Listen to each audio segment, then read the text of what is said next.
Hi everybody, Jeremy here from Video Editor Studio, and today I'm going to show you 3 ways to remove a green screen in Davinci Resolve 17 from the edit page, fusion page and the color page. Let's check it out. Improve your video and speed up your workflow by using easy-to-use drag-and-drop templates made specifically for Davinci Resolve. Check it out on our website, videoeditorstudio.com. Alright, so we are on Davinci Resolve 17 right now. We are on the edit page and I'm gonna show you how to remove that green screen. As you can see, we got this clip of a girl on a green screen and we got a clip of sunset. So I would like to remove the green screen and put the girl in front of that sunset. So there is 3 ways to go about it. You can do it on the edit page, the fusion page and the color page. Basically, the one that I will recommend you to do all the time is the fusion page, because in my opinion is the quickest, easiest and cleanest, and the one that offers you the most flexibility to do it properly. The edit page is really good. Now with Davinci Resolve 17, you can do it directly from the edit page with the OpenFX, which is a great way to go about it. And you can also do it from the color page, but it's the one that I'll never use and I don't really like because in my opinion it's not as precise. So let's start right now with the technique on the edit page. We're just gonna go over to our effect library, and here in OpenFX we're just gonna go with Keyer. We're gonna bring the 3D Keyer effect to our clip. Once it's applied to our clip, we're just gonna go over to effect. Here it's gonna show the 3D Keyer parameter that we need to remove that green screen. Make sure that down there by default it will be in transform. Make sure that you select OpenFX overlay so you're able to see actually the effect taking place. So what you're gonna do, you're gonna just take your picker and then you're gonna select your green screen. And here you go. You're already 90% of the way there. Then just to adjust, as you can see, there is quite a lot of green still in the corner. There is a lot of vignetting. There is stuff all around her.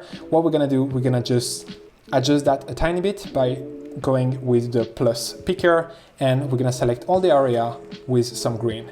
And it's removed quite a lot already. Let's remove those. Let's go all around her. There is like a green halo.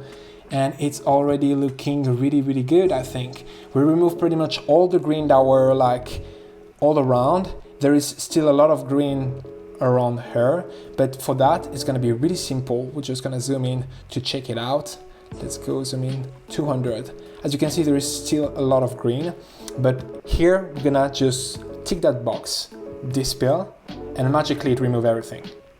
It's really, really good. As you can see, like even in the hair, which is usually can be a tricky part, here everything is removed. That's how you remove a green screen from the edit page. It's really easy. It's the new way to do it in Davinci Resolve 17. I really like it. It's not necessarily the most precise and the one that offers you the most flexibility, but it's probably the quickest and the easiest to understand. Especially, you know, it's probably easier on your system if you don't have a really, really good laptop.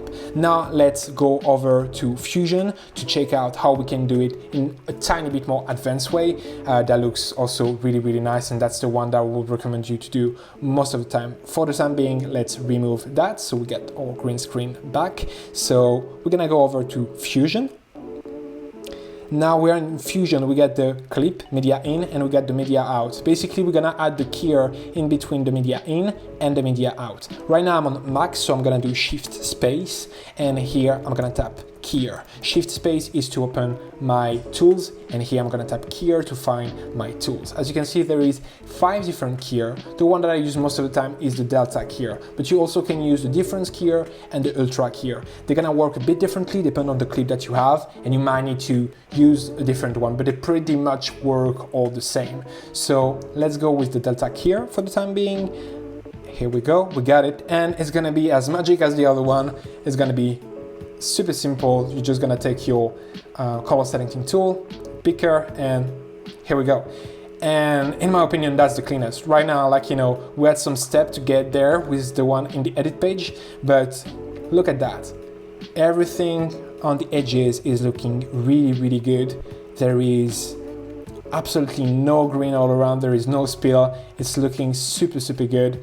So in my opinion, that's the one that you should use like 90% of the time, even maybe 100, because it's the fastest, the cleanest, and the one that offers you the most flexibility. Right now, it gets you 90% of the way there, but if you want, you know, to adjust a tiny bit the blur so it'll look a bit less sharp, you can go and add a tiny bit of blur.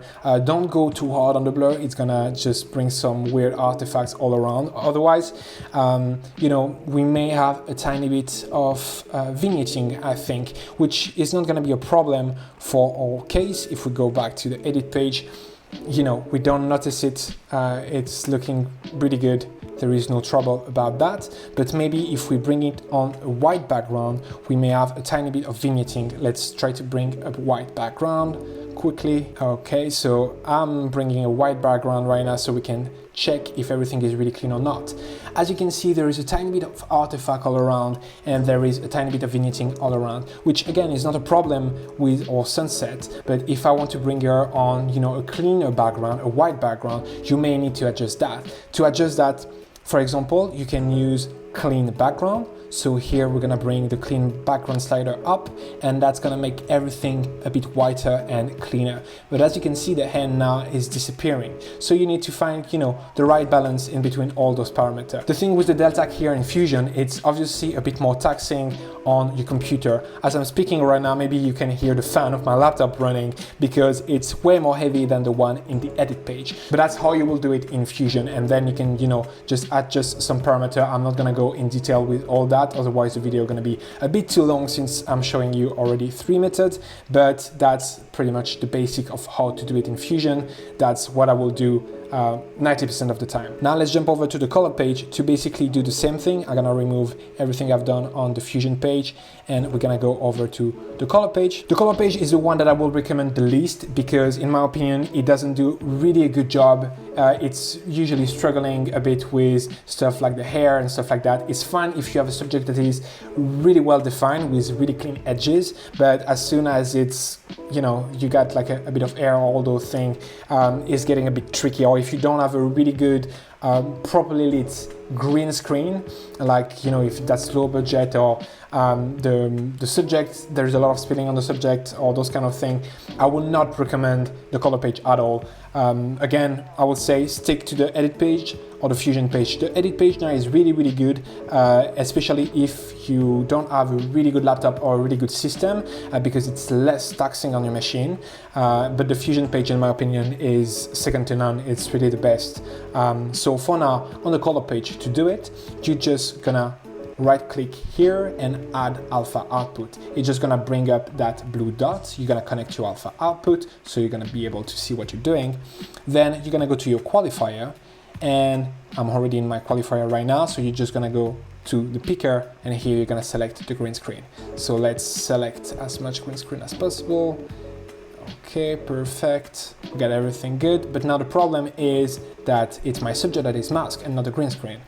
I'm just gonna flip that over with invert, and here we go. We got most of the green screen removed, but as you can see, we still have some green there. We got still a lot of green all around her. So what I'm gonna do is in the in-out ratio, I'm gonna bring that down to -100, and it's already gonna take care a bit of some of the green that were there, some of the green on the edges, and it's looking a bit cleaner. Then I will just add a tiny bit of blur radius, not too much because otherwise it's just gonna look super mushy and not really good. But as you can see, it's taking care already of some green that were all around her. Let's bring it, let's say, to 10. Let's zoom 100% to see a bit more what we're doing.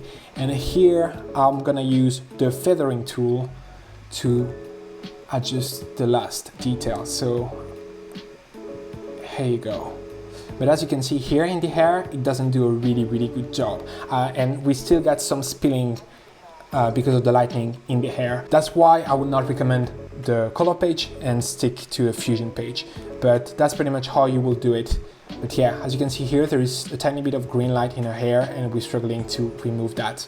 So it's a bit more complicated. It's not as easy, and it's not as precise in my opinion. Here you go. That's the 3 method that I use to remove a green screen in Davinci Resolve. You can do it from the edit page, from the fusion page, from the color page. Again, I will recommend you to use fusion most of the time. The edit page now is really good and can be a great tool, especially if you don't have a really good machine. And most of the time, I will never recommend you to use the color page because it's less precise and a bit more complicated to use. Thank you very much for watching. Let me know in the comments what kind of video you would like to see next. I would love to do more tutorials for you and try to help you with Davinci Resolve. Don't forget to like and subscribe. See you in the next one. Bye. Improve your video and speed up your workflow by using easy-to-use drag-and-drop templates made specifically for Davinci Resolve. Check it out on our website, videoeditorstudio.com.